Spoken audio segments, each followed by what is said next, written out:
Hello and welcome. We are live right now in the CannaBuzz community and you're watching us on YouTube. Thank you so much for watching us. Please like and subscribe. We've got a great show for you today. We've got Chad Westport. We're going to be talking all about the Washington State cannabis market, how things have been going down over the last several years, and we'll be catching up with about some other things with Chad. But before we get into that, I've got a few shout outs that I need to get to. First off, if you like JR's hat or you like my CannaBuzz shirt and you want to rock a CannaBuzz gear, go to shop.cannabuzz.app or just Google CannaBuzz shop and you'll probably find it. But you can get shirts, hats, mugs, all sorts of things there.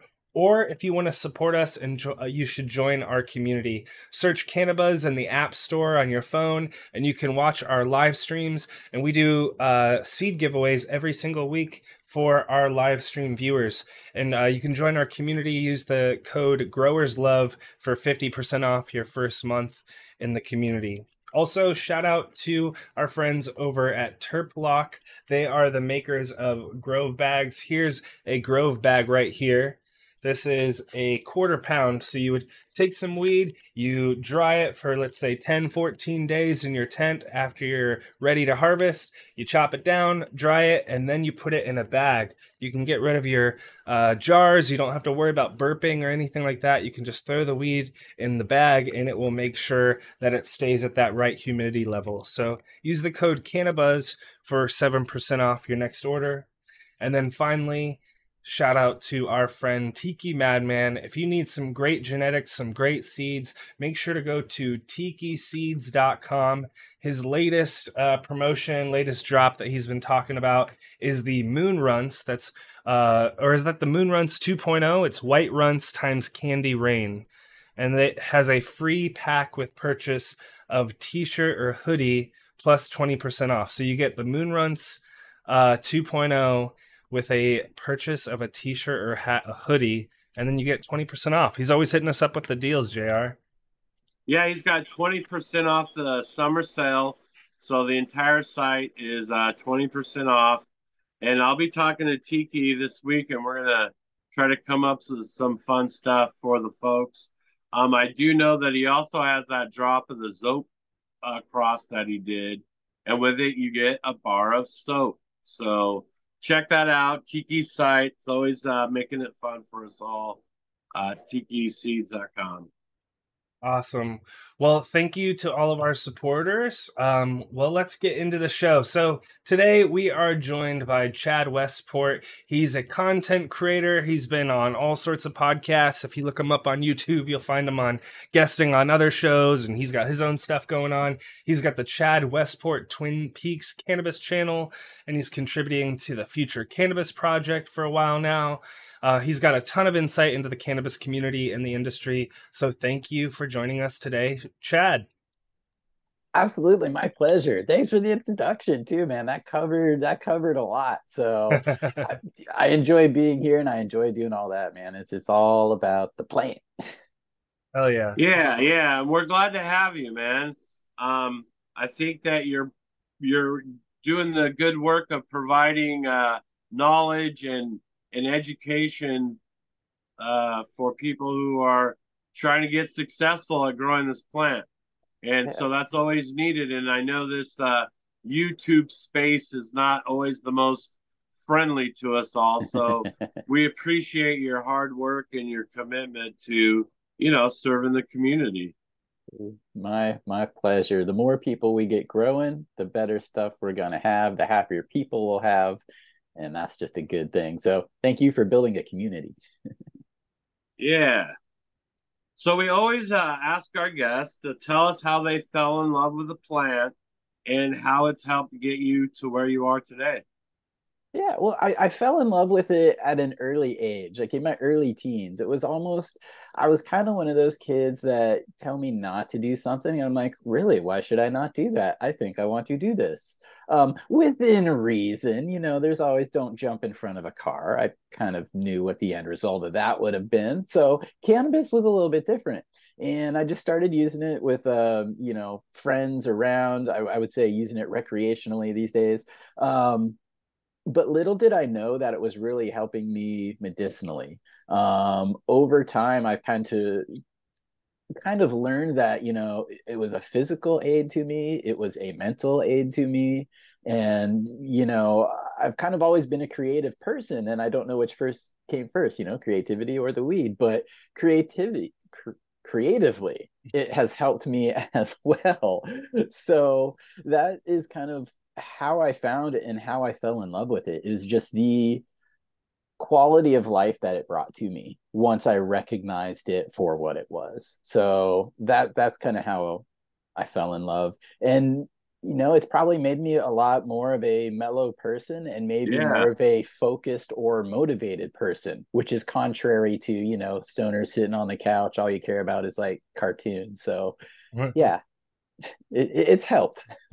So once you kind of found yourself resonating with cannabis, if you will, no pun intended. But if once you've kind of found that, was there a certain strain that kind of stuck out to you that you found yourself kind of early gravitating towards? So when in my teens, it was a time when there weren't really names that Yeah. came with a lot of the weed. The old joke is it was either called got some or don't got some. um but yeah, kind of the first names I really remember were like a AK-47, White Widow, Alaskan Thunder F. Those were the first ones. But the chems of the mid 90s were, unbeknownst to me then, what I really liked. Now that I know different strains and I can identify it, yeah, it was all about the chems, and I kind of spend my adult life searching for a lot of those reproductions. That's cool. Are there any lately of those reproductions that have kind of stood out to you? There is one, oddly enough, and this is kind of the subject of today, but in the rec market, like I do not participate a lot in the rec market here because Yeah. the quality is subpar. But there is one producer that has absolutely nailed like the 91 chem. And I seek that out. I haven't found it in a flower or a plant form for myself. Okay. I've I tried was a gonna lot say, that have been close. But there's 98% of the way, and then there's 100%. And yeah. I'm still Yeah. looking for 100. Yeah, Yeah. I some of the guys Go that I ahead, know that Q. grow the chem, isn't Skunk VA one of the guys that grows chem, Yep. and he's on the podcast every once in a while. I think he was on there recently. I think I saw that on my feed. So shout out to those guys. But there are some people out there that are like trying to kind of bring back those genetics, which is cool. Absolutely. And yeah, Skunk VA, good reference. I actually have run his Twin Peaks, which Oh, is a rad. Chem 91 BX2 times Chem Sys. And I did a seed increase to hopefully go through that, maybe find what I'm looking for. So yeah, Skunk VA, shout out Lucky Dog Seco. Oh, cool. Nice. Yeah, shout out to Lucky Dog Seed Co. too. Kim Dog and all the folks, him blowing glass. And I think it's amazing that, he's able to make that transition from being known for this super epic strain and varieties on that bag of seeds he found. But also now he's a world-class glass blower and does a really amazing job. So when you were kind of in those times back then in Washington, you guys had breeders that were popping up. You had Pacific Roots that were popping up. I don't remember who was responsible for the white, but that was really hot. That was coming out of there. And then, of Rascal. course, we have our legend Jinx and Jinx Yeah. Proof, who will be coming up on a future episode, is out of the Seattle area. And so, when did you first kind of come online to some of the stuff that Jinx was putting out? It is so rad that you mention him, because I specifically have him to thank for getting my first, like, professional breeder seeds, which were at the time TGA. So like around 2010, 2011, the medical system went through a change, and a lot more people were able to get cards. And what he did is he had worked with Subcool to get his seeds into the market. And I'll let him tell the story Yeah. because it's a great one. But yeah, he got those into our med system here. I picked up those beans and I said, wow, there's a difference sometimes between bag seeds and professional bred. Right. So yeah, that expanded my mind. Another guy too was like Lemon Hoko. He's been around here. Yeah. It's fun to me now that a lot of us will talk about it because he and I were 2 degrees separated the entire time. We never knew each other, but we were, it's like we could have smelled each other's cologne passing in the wind for years. And now we figured it Same. out. And there's a few people like that. I'm like, this is kind Yeah. of cool. Yeah, I gotta chat it up with Lemon Hoku. We gotta get him on here. But we had very similar kind of paths, I guess you would say, from kind of a young age. And he was up there and I was down in the Portland in the beach area. But yeah, and shout out to Two Tone Willie too, another excellent breeder on that Lemon Hoku server. Lemon Hoku has a really incredible Discord server with a really big, strong breeder community. So check that one out as well. So now let's start getting into some of the legislation stuff, Mm. cannabis wise, that kind of shook down for the folks there in Washington. I looked it up, and prior to your medical establishment of medical, you guys had enacted in 1971. This is probably, I'm going to guess, the Carter administration. They were really pushing for legalization in his administration. And this is 1971 that this, I think, went through for you guys. But you were allowed to carry 40 grams of cannabis, and it was only a misdemeanor at the time.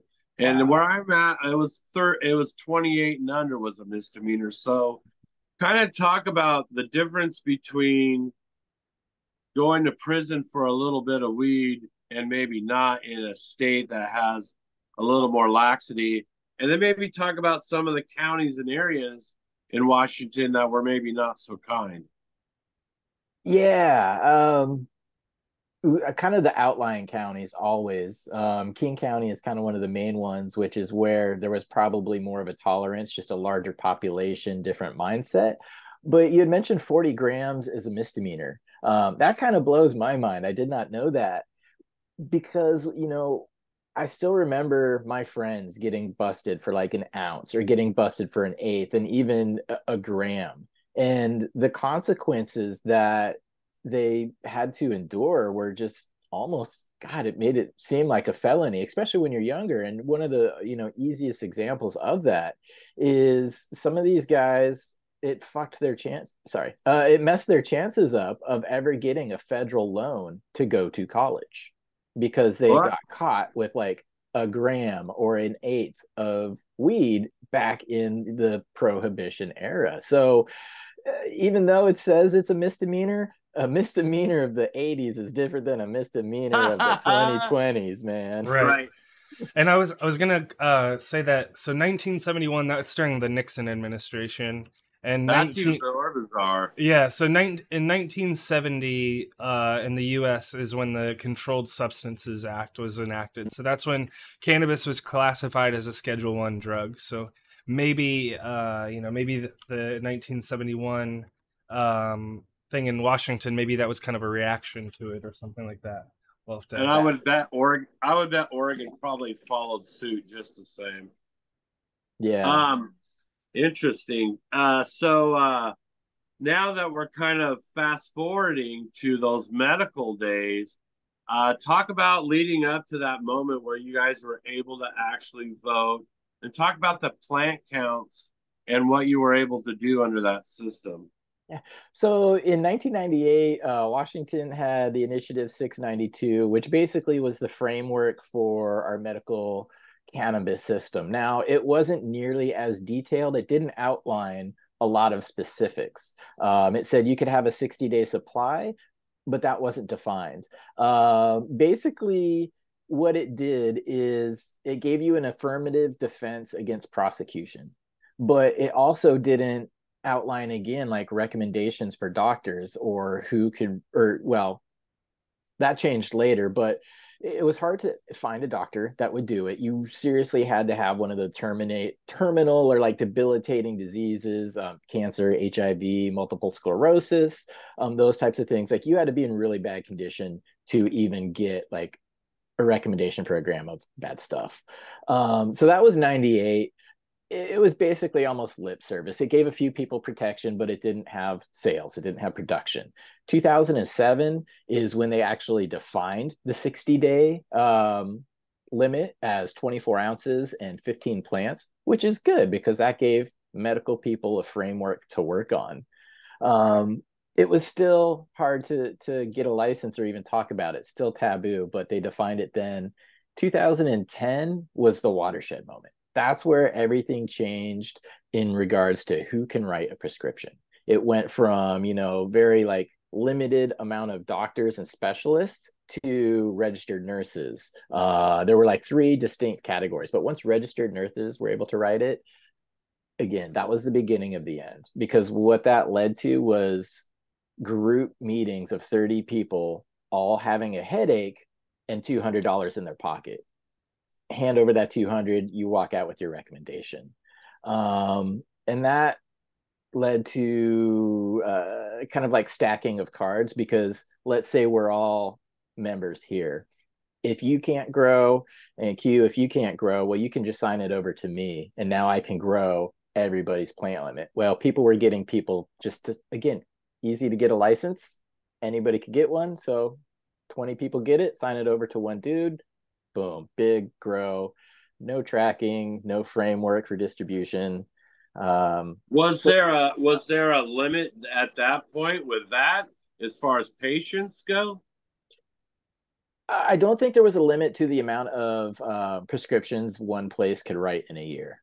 No, I mean card stacking for a grower. I think it was still too early to actually have any sort of regulations or framework to prevent you from acquiring 100 different licenses. So no, that didn't come till later. 2011, the next year, they started implementing framework regulations. Essentially, they saw the push toward legalization, and they were starting to devise regulations to get rid of medical, essentially. And don't get me wrong, Wow. like I love the medical system. I actually did not vote to legalize cannabis in the state because what I thought it would do to the medical system absolutely happened. And so yeah, a lot of drawbacks. As bad as it was with, anybody with a hangnail getting a license, I still think it was worth it. Yeah, me too. I mean, it doesn't give everybody access, and they make you jump through quite a few hoops in order to do that. So talk. I mean, just kind of a little bit of a rewind. Can you let people know about the Ogden memo and what that meant on a federal level? So I think the Ogden memo basically it gave people a little bit of legal protection. It wasn't as like beefy as the later Cole memorandum that would come by. But the Ogden memo, let's see here. I did actually make a note here on that because that one I wasn't familiar with really. Like that one didn't impact me too much. But it was basically the federal government wouldn't prosecute patients who abide by the law, but it didn't allow or protect businesses. So if you Yeah. were a patient doing your own thing, staying in your lane, essentially, cool. Businesses still not okay. So yeah, they were out there though. So and sorry if you mentioned this earlier, and if I was looking at chat or something and I mentioned it, but or sorry, and I missed it. But so during this time in the medical days, could people home grow, or was it just you had to find yourself, someone that would grow for you? Yep, you could definitely home grow with a medical card, which again Okay. was easy to get, and it was still the 24-ounce limit, 15 plants at home. Okay. Um, that never changed. So, so now as I believe in our notes now we're gonna kind of move into the recreational market side of things. I know that um, in that transition, growers lost the right to home grow. Is that correct? 100%. 2012, this state voted to legalize, not me. And ever since, unless you have a medical recommendation, which have actually gone back to getting hard to get, you can't grow a single plant. Okay. Where do you think that came from? I know it's hard to follow, especially retroactively, as you try to fill your, but where do you think that kind of came from? Well, it definitely came from business. Like I was involved in this timeline working with the state. They actually had approached me amongst five other people to help them Okay. develop the criteria to train and basically create the medical training system for bud tenders and people here. So I was involved with that. I got to see kind of an inside perspective of how businesses did a great job of getting their point across and nobody else's. So essentially, shop owners, if people are growing at home, you're taking money out of our pocket and taxes out of your state budget. So why Yeah. would you let that happen? Yeah.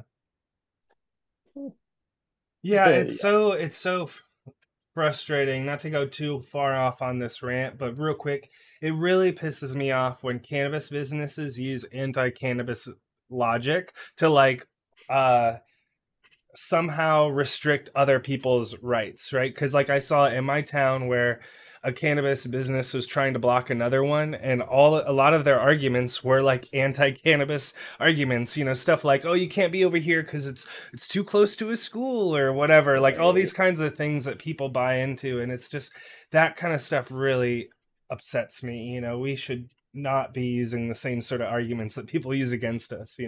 Yeah, hypocrisy and double standards. They exist. They're popular in business, but no, I don't like them either.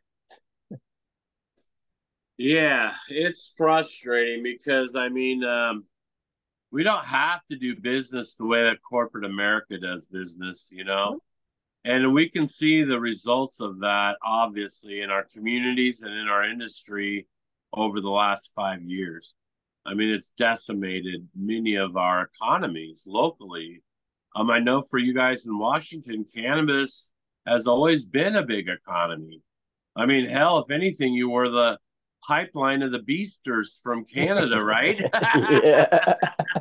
Yeah, we do claim some of that. It is good to hear some East Coast friends say talk about beasters too, because I'm I like, know, huh? okay. Yeah. I just thought it was like a West Coast Vancouver thing, but no, it was No. it That's was spread funny. out. Yeah, they used to drop big garbage bags of beasters on the beach where I'm from in Oregon. And dudes Nice. would roll down in the trucks, pick up the beasters, and then go about their merry way. Good times. That So, surfer wasn't that fat when he went out in the water. Yeah. Yeah, no, we had this nice, tiny little airport.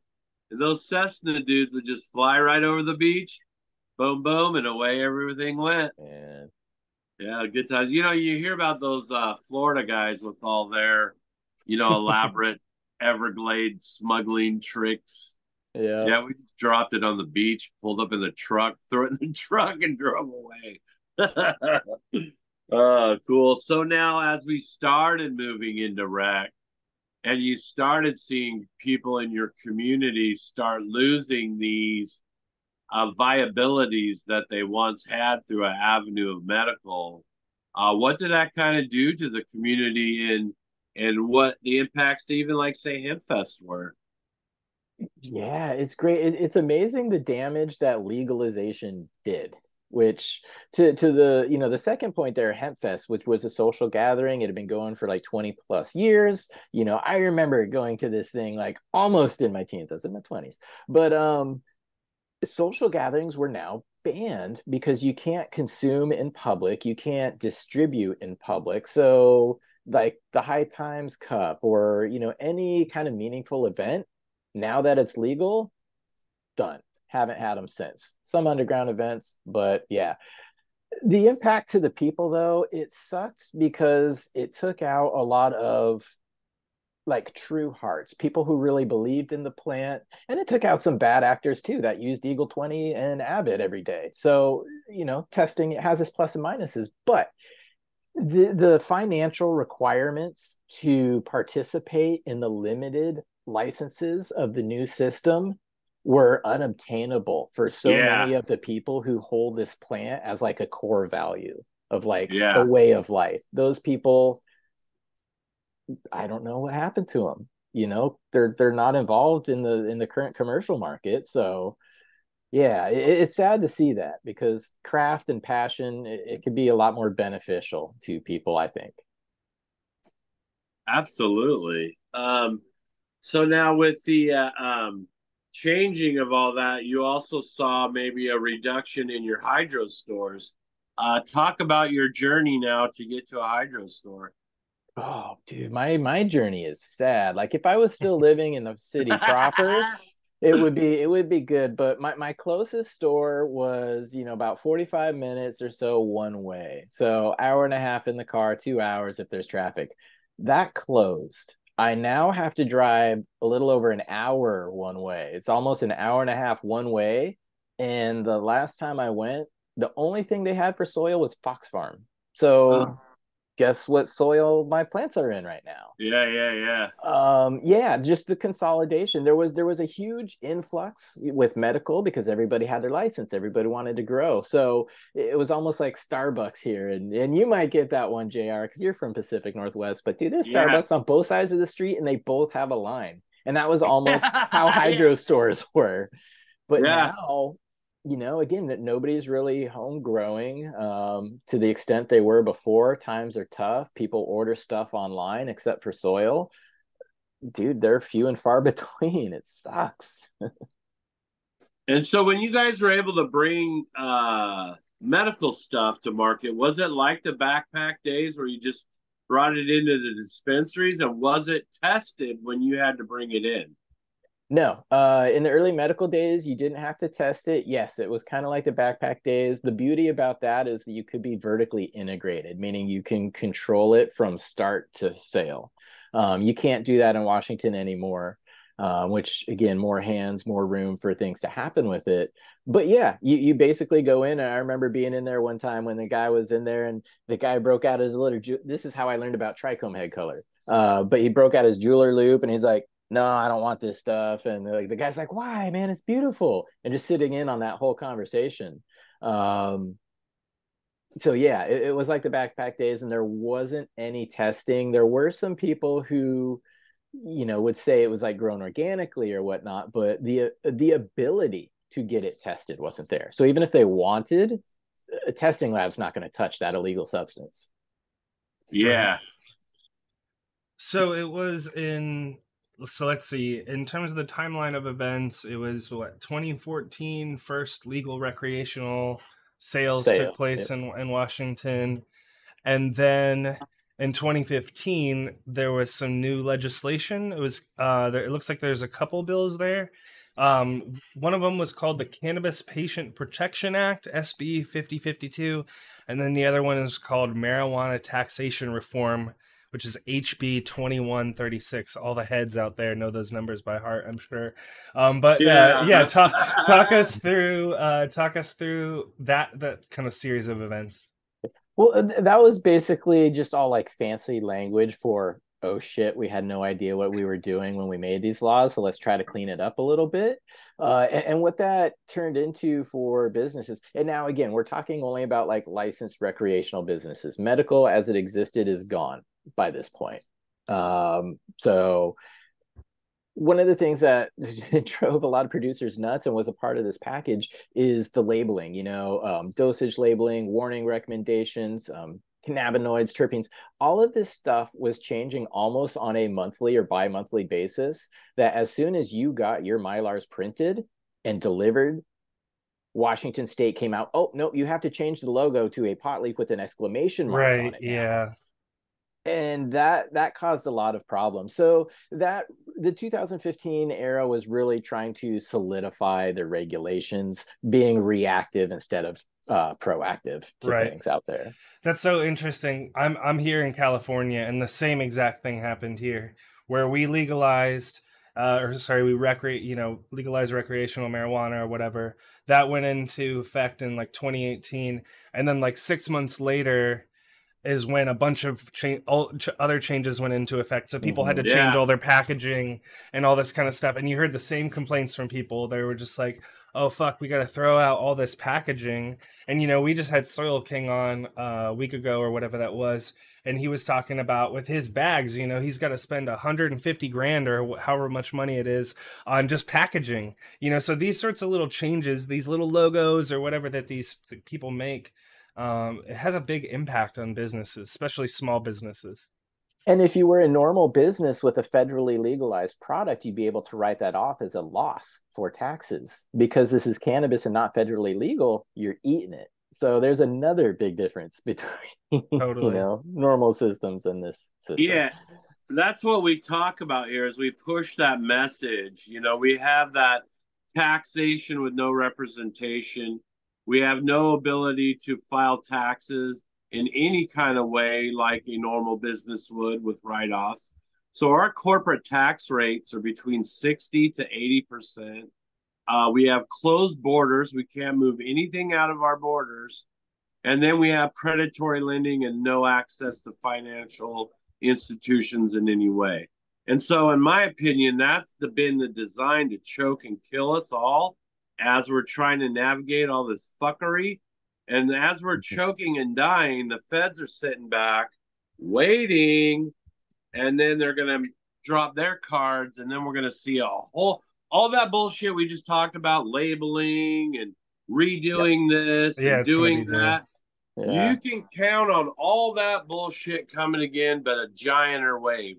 And then on top of that, the thing I wanted to talk to you about is now talk about from a grower's perspective, those kind of rule changes and the kind of shit that went down that maybe costed a lot of those guys to lose business and kind of not exist anymore.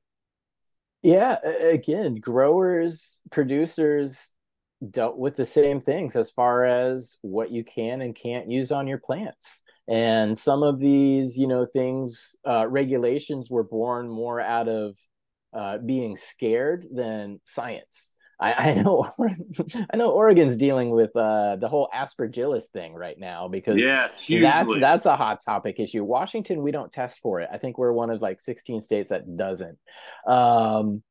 But yeah, so you have to conform with those changes. And what if you're mid-crop and you've been using, you know, spinosad that is now all of a sudden not allowed to use, even though it's organic?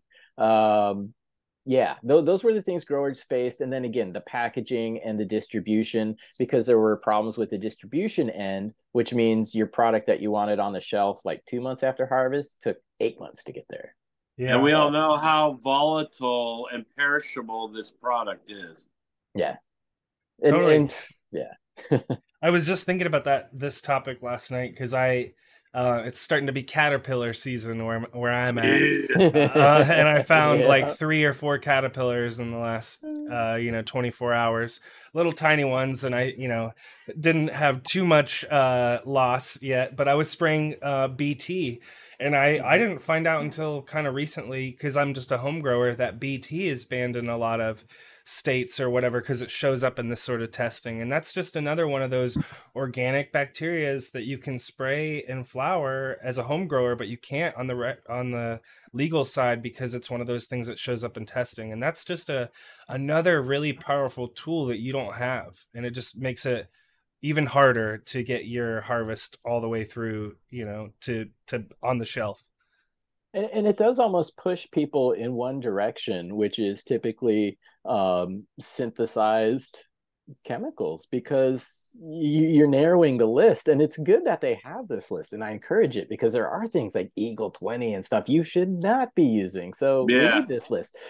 I mean, too bad we're still on the honor system, but there should be this list. But it should also be like science-based versus just being scared. Again, the BT, oh geez, microbes and bacteria show up on this plant. Well, is it good microbes and bacteria?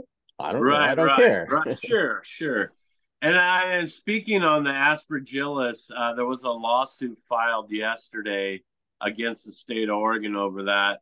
And we're going to have Big Jim Davis come on And we're going to talk about all that because Oregon was not the only state that jumped on that bandwagon.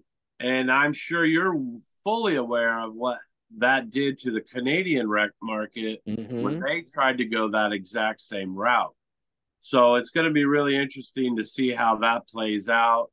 And I don't know. I mean, hopefully they'll be able to come up with a threshold that's acceptable, allowing our legacy farmers to still exist.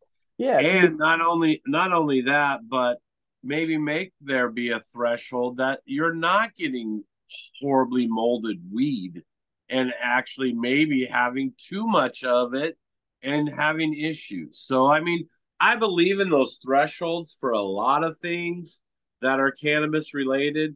And I think that is probably one of the very few things that rec does is it does do a decent job, especially in Michigan, of making sure the product you get off the shelf is clean in every way from heavy metals to any fungicides or anything else that might be used. Right.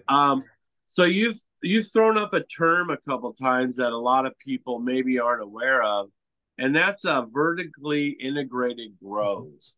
Can you kind of talk about what that means in a legal structure within the cannabis world?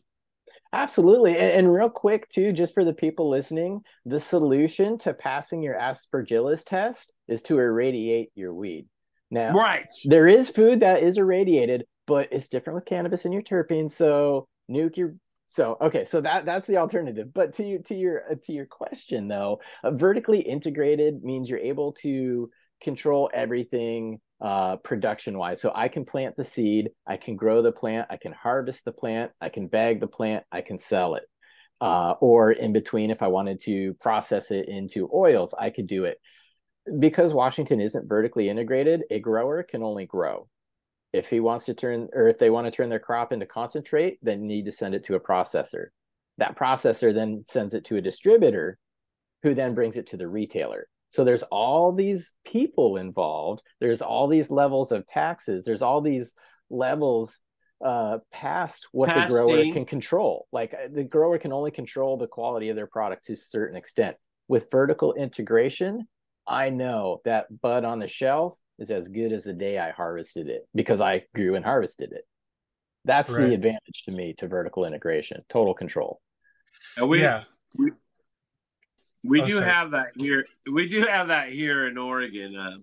And that's something I always try to make point to the people in my local community is if you shop with these guys instead of the out-of-state operators that come in, you are actually supporting your local cannabis community. So seek out these vertically integrated dudes and give them your support. I mean, because at the end of the day, we want availability to people. And a lot of people shit on the rec market and shit on rec because of what we've seen it bring to the table. But it's a system that was developed through the medical system that was already established in a way that was successful, that didn't fuck everybody over, that allowed other people to participate. And so I don't think that we're in such a situation that we can't get that back. As long as we can hold on to states' rights, which is what got us here in the first place, there's a good chance that within our borders, we can control what cannabis looks like, hopefully. And so that being said, talk about law enforcement's perspective. Say I've got some property, a few miles out of the city. I throw 12 plants in my backyard. Right. I don't give a fuck. I'm just growing my plants. What am I looking at? Do they give a fuck anymore? Or I was wondering about that. Yeah. Right. Pretty much. It depends on your sheriff because sheriffs can always sheriffs are publicly elected, so they tend to have a political agenda as well versus like a regular police force, which that's just their job, enforce Yeah, it's written. So it does kind of depend where you're at, but it's always, I kind of say it's like the bumblebee theory. If you don't fuck with the bee, they're not going to sting you. So if you're growing for just like personal use, I mean, it's obvious, like neighbors aren't complaining. There's cars in and out of there every 20 minutes. As long as you're kind of keeping it cool and discreet, my just like opinion is they're going to leave you alone. They could come knock your door at any point, but they're going to leave you alone. They don't really have the budget, and their tolerance is like, look guys, there's other things that we could be dealing with that are more important. So they have gone really lax. And like the perfect example, like my favorite example, is at one of the last hemp fests. SPD knows that people are there to smoke. I mean, it's the hemp fest, cannabis was legal, they know what's going on. And so what they did was the SPD, they got a great social media team too, but they stood outside of the front gates of hemp fest and handed out bags of Doritos with a sticker that says, okay, it is okay to do this, it's not okay to do that, enjoy yourself. And they just handed out bags of Doritos to everybody coming in. So that, like, good play on you guys. And another shout out to Seattle Hemp Fest. That's where CannaBuzz launched its first real promotion. Me and Uncle Jim stood at the entrance, and we handed out 10,000 flyers that day. And those people, I didn't ask anyone from the event. I just showed up at their doorstep and started handing shit out. And I would say about 3 hours into it, they roll up with a golf cart with water and food and asked us if there was anything we needed, and said that this is a free speech event and that they appreciated us being there. They took down our CannaBuzz information and drove off, and it was a beautiful thing. And so I wanted to kind of speak to the energy of what that actual festival brought. And maybe, I mean, this is a little off pocket of what it is about, but talk about what HempFest was prior to all those legalization moments, when there were thousands of people showing up in support of the fall of prohibition. Yeah, it was one of those things, safety in numbers. And because it was an event that didn't lead to like widespread property damage or a heavy police involvement for crowd control, they kind of tolerated it. And I saw it go from, at the Seattle Center, I remember the third, like HempFest 3, I still have the flyer in like my boxes of memorabilia. Wow. Yeah, I saved that thing because I'd never seen anything like that. And like the like the culminating moment, and I'll just never forget, there was this band called Seaweed, which I'd seen before, just like a local, grunge band, 90s guys, Seattle, come on. They were playing, it was the final song, and they got on stage and they had these garbage bags and they just started throwing out joints to like the crowd. And the crowd was probably less than 1,000 people at this time. Dude, that was so memorable. So it just kind of started as like a music protest, commentary thing, which then grew into larger crowds, which then spawned more education. I think it's been billed as like the original protestival or pot festival or something like that. Yeah, cool. Because it was all about, anti-authority. Yeah, exactly. Thank you. That's the word, activism. Activism and counterculture. Yeah. And I feel like a part of that in cannabis is getting lost, the magicness of counterculture's association with cannabis is kind of drifting away, and it almost breaks my heart. You know what I mean? It's wanting to become its own culture, and it is becoming its own above ground culture, which can then be marketed and curated and led one direction or the other. The counterculture gives no F's. I mean, it's like whatever, Justin Bieber. So right. Yeah. Well, I guess kind of on that note, I guess a little side note that I would put out there is get involved in your local scene or help make a scene, and whatever that scene is, if it's weed or music or whatever, get involved. I'm here on the West Coast, and Gilman Street, which is a famous punk venue. They're completely volunteer run, and they post, even recently, they're like, hey guys, we need volunteers. They've been volunteer run for like 40 years now, almost, I think. And so I just want to put See. that out there, that invest in your local scene, get involved, go to shows, or help make a local cannabis scene so that it doesn't just get completely taken over by corporate weed and corporate music or whatever it is. You know what I mean? We need to kind of make our local communities. You And you I'm just you telling just you, yeah, you just made my heart so happy that Gilman is still yeah, around because CBGB closed yes. over in New York. And I was at Gilman 27 years ago. I just did the math in my head, but 27 years ago, my friend was in a Bay Area punk band, and that was like the place. Like, you've made it if you're playing at Gilman. So Yeah. thank you. You just made my heart happy. That place is still around because with all the gentrification, I kind of figured it was gone. Yeah, no, it's still around. So shout out to the East Bay punks and the whole East, or the whole Bay Area scene. It's still alive. We actually got a new punk show in my town, I think next Hell yeah. Sunday. So yeah, let's move into interstate commerce. I know that Washington State signed that. I'm pretty sure Oregon and California Oregon, yeah. have signed similar things. So what do you think that's about? People have I've seen all kinds of people postulate what that's about. What do you think it's about? Yeah. I think it's a preemptive strike because, again, right now it's just on paper. We've authorized the ability to interstate to conduct interstate commerce, but because it's interstate commerce, it's still federally regulated. So we're not doing it. But this second they say go, we're ready. Yeah. I think it was either Oregon or California first, but Oregon, I understand, because they have a huge oversupply. And we're looking at it here in Washington, kind of like we've stopped producing so much because, again, you can control prices, the supply and demand. But they know that if everything were to go, if everybody ran their licenses at 100%, we'd have the same surplus Oregon does. So we have the ability to do it. So the second we can export interstate commerce, oh my gosh, the tax dollars we could reap. So it's a good move. And I think that's how it should be ultimately if it does go federally legal, interstate commerce, because I want some of that Northern California stuff. I want some of the Florida. I want some of that stuff from New York. So totally. let me buy it on a legitimate market, please.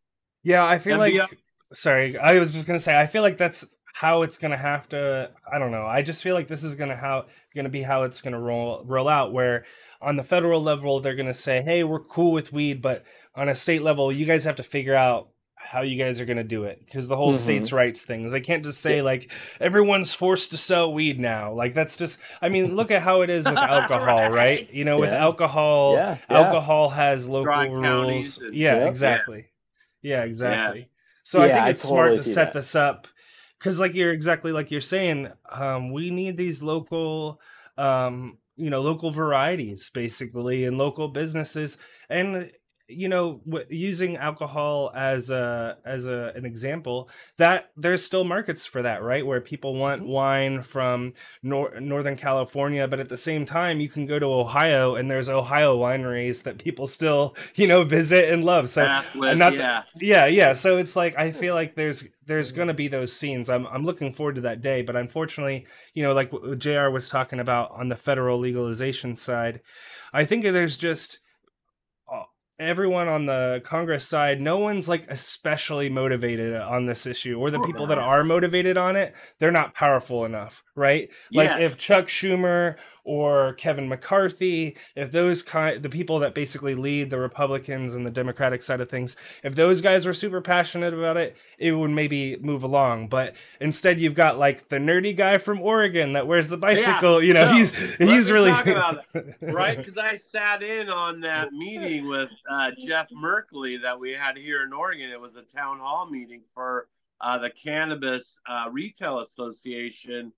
And his comment to us is like, well, we think we might have a window for financing. And I'm like, bro, it's been over a decade. It's literally been over a decade. And you tell me you might have a window?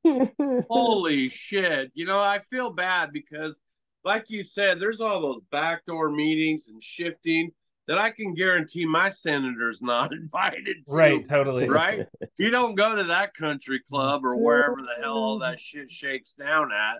But that guy's not invited. So it's like we sit here and he has to answer to us. And I'm sure that's not pleasant for him because here we are struggling and dying, right? Literally dying as an industry and community. And these are the guys that we have to rely on to get our shit together. And it's making it really, really tough. But yeah, I really I hope that there are those systems in place to where we can start getting stuff to other areas of the country that maybe don't have a great grow scene. And also, and even if you look beyond that, if it goes down federally, Seattle is a huge port city that's really situated with along next to Canada. I mean, you guys could be pipelining cannabis all over the world, really. It brings up the interesting conundrum of international waters. Yes. Because once it gets like, I forget how far off of the beach, it's international waters, which yeah, 40 miles. applies. I think it's not that far. Yeah. Then you got to deal with NATO. Yeah, NATO. Which hopefully those guys get cool. Or the UN or something. I don't know. Yeah, that's what I'm thinking. We'll negotiate our weed policies, and we got to negotiate our alien policies too with the UFO and the international waters. I'm glad you said that. Right? Maybe they'll open up channels of distribution for us universally. True. Universally, maybe people out in the universe need some good earth-grown weed. That's true. That's true. We need to get some of our great West Coast weed. We need, once we finally get the quantum drive or whatever it's going to be, so that we can transcend this solar system to our neighbors. Maybe one of the first things we'll export is some dank weed. So if you're on Mars, do you still refer to certain terpenes as earthy? Right. Right, and what I'm going to be the first guy who gets a grow. I want to be the first guy who gets a grow license for Mars. I guaranteed indoor setup. They need an indoor guy, right? Yeah. So here you can, because NASA has had an open competition with a very big cash prize for the people that can figure out how to grow in the native Martian soil and environment. And they have all of the composites available online. So anybody who is ingenious, figure out how to grow in that soil. You'll get endless give you a lot of money, and you'll be the first to grow weed in Martian soil. If anyone's gonna figure out, I think it's gonna be Scotty. He's just gonna send him up there with a sit bucket and some grow dots, and he'll figure it out. Grow dots on Mars, right? And some recharge.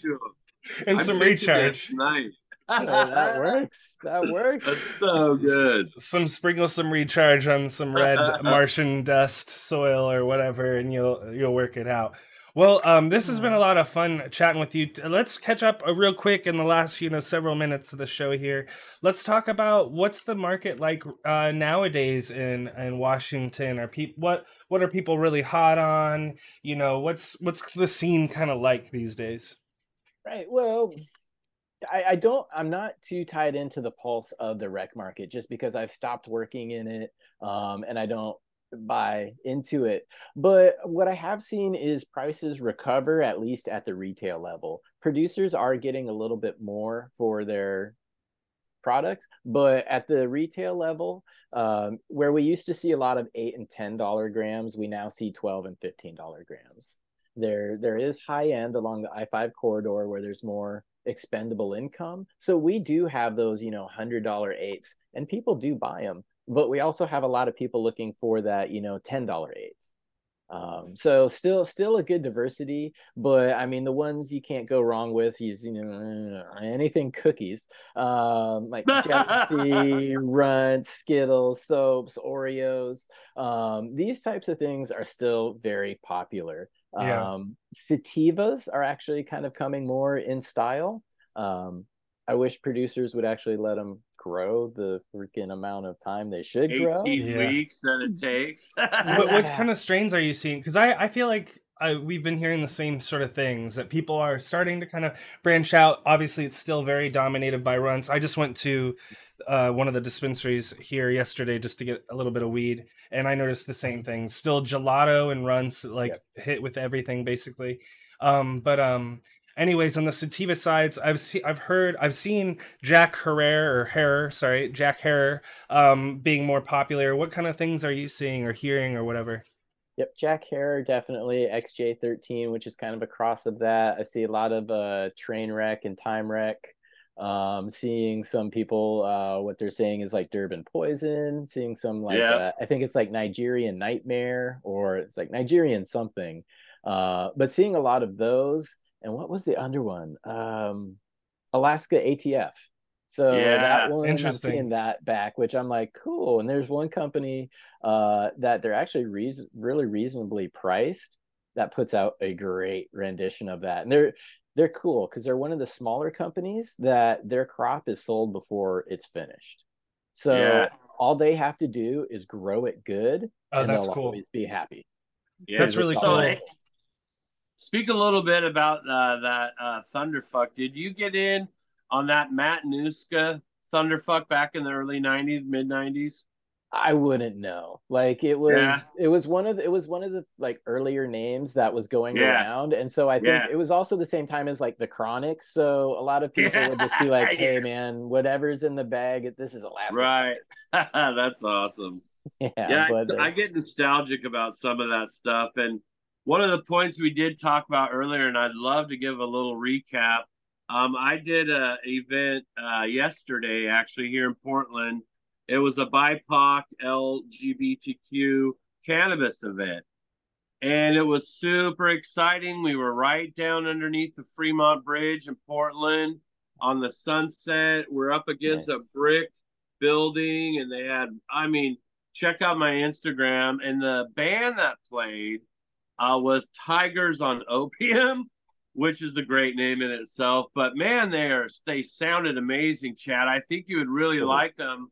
I mean, if you listen to their sound, it was everything from Black Sabbath all the way up to like Queens of the Stone Age. Nice. And you could hear everything in between, and their harmonies were very Alice in Chains. So yeah, if you get a chance, check out some of the I'm going to be releasing more of the band footage as well. But it was a good event, and I want to encourage people to get out there and do those local events. I had that Token Butter and CannaBuzz. Those were the two catalysts that got me there. And we were able to reach people in a community, I think, that is ready to be active. I mean, these are people who understand activism, in my Portland metropolitan area. And so I really want to get these guys turned on to the cannabis community. They have a wonderful studio, 333. They're it's built out, is almost complete, and we'll be touring it here, I think, on the 8th-ish, I believe. So more to come about that, because I would like to throw events there myself, and maybe get folks like you and folks like you to meet me in the middle. Come on, guys. Right? Well, meet me in the middle. I think people now, in a post pandemic world where I think a lot of people just want to get out and meet people. I know that I know I've been in that mode for the last several months, just wanting to go out and meet people and be out of my house or whatever. So I encourage everyone to take advantage of that sort of energy. To kind of share a recent example of me locally is I reached out to the plant store. Like there's a woman who's about my age who opened a little plant store in my town. And I was like, hey, can I teach people to grow weed here? And she was like, yeah. And so we talked about setting up a workshop, and it kind of fell apart for this summer. Maybe I'll do it this winter or something like that. But even just things like that you can kind of set up, where you could reach out to the plant store people, or maybe the bookstore, because maybe the bookstore has a couple weed books or something like that. Just throw those ideas around, especially to like small little stores like that. They might kind of take you up on some ideas that might seem kind of weird or out of left field. Yeah. Good for you, man. Good for you. That's awesome. Well, Chad, let's see, we're about out of time here, but one of the things that we like to give our guests a chance to do is give a shout out to their projects or your YouTube channel or Instagram, whatever the things are. Where should people connect with you? How can I follow you and keep up with what you're up to? Yeah, thank you for the opportunity. The probably the two good places are Instagram, which is chad.westport, and then my YouTube channel, just Chad Westport. I do have a website, chadwestport.com, but it is a work in progress. So not sending everybody there yet, but it exists, so bookmark it. But yeah, those are kind of the places to find me. And for one kind of dope project that I had going on, Dope History was a project that I did with Tad Hussey from Yeah, cool. talking to some of the legends in the game. So just documenting their story. So that's dopehistory.com. That's really cool. I'll have to look that up. I really like Tad. See, and then and what else? What were you up to on the Future Cannabis Project? Because that's a big YouTube channel. It's been around for several years now. I see them at all the events here on the West Coast. I forget, he's a great guy, by the way. Yeah, what do you guys do with him? So with Peter, we've been working together for a couple years. He's the like channel owner, and he's active behind the scenes. You don't see his face nearly as much as he's there. But so I do a lot of hosting for them, and I used to kind of do the production work behind the scenes as well on a lot of the shows. But now it's just primarily hosting on the main channel, and that's where I have my more like commercial focused conversations, my more advanced breeding conversations. My channel is really for new growers and growers who want to like solidify their base, become better. Yeah. Because what really applies at home doesn't translate that well to commercial. Yeah. So it's almost kind of two different worlds. And with Future Cannabis Project, it is more of that world, but it creates a ton of inspiration for home growers, particularly around like breeding and just hearing how their favorite breeders do it and their philosophies. So yeah, it's a channel for everybody. Yeah, no, it's a great channel. If you guys are watching us and you're not familiar with them, check out Future Cannabis Project.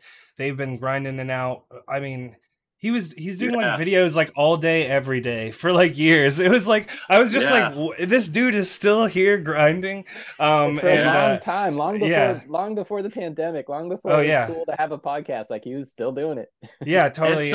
And we've ran into him. I just was going to say, we ran into him at Emerald Cup, and I talked to him about CannaBuzz, and he's just a super great dude. So just shout out. Awesome. And talk about some of the cool interviews that you've been able to do, Chad, real quick before we head out. That'll be my last question cue for the day. Talk about some of the interviews that you've been able to do there that, I mean, just the Madam Cannoli one touches my heart. So talk about some of those. Yeah, Madam Cannoli was a very special one to me because she's an open book. She wants to share. She wants to just like educate people and basically spread the passion. One of her big things in Frenchies was like, never be afraid to follow your passion. Even if it leads through hardship, your passion will carry you through and you'll get to great places. So yeah, she's an awesome lady to talk to. Getting to talk to Danny Danko, who was like one of my earliest teachers and kind of like Heroes Legends, that was freaking awesome. Talking to Tommy Chong, what a lifetime of just like, holy, what the fuck? Tommy Chong, I told Tommy Chong dad jokes, but I do one more because I could probably go on forever. I could go on forever. Jorge Cervantes was awesome. That's a legend. The Hash Queen was awesome. Yeah, I'll stop there, but lots of really fun and awesome people through Future Cannabis Project. Very cool. Well, thank you so much for your time today, Chad. It's really great to connect with you and finally get you on the show for a full episode and that gets out into the world. So I really appreciate your time. I hope you had a good time as well. And if you're watching this, make sure to keep up with Chad. Follow him on all of his channels. Follow the Future Cannabis Project and tune into those shows. I'm not on the commercial side, but I love to just kind of dip into that stuff to just know what people are talking about. You know, just know what their concerns are or whatever it is. So definitely check that out. Shout out to all of our supporters. So we've got folks in the CannaBuzz community. We've been live streaming today, and we've got this live chat here that you can see. So shout out to Jason D and Big Bad Badger and Stinky One and Northern Light Kind, and several others. So shout out to you guys. Join our community with with the code Growers Love for 50% off. Shout out to Terploc, Grove Bags. There we go.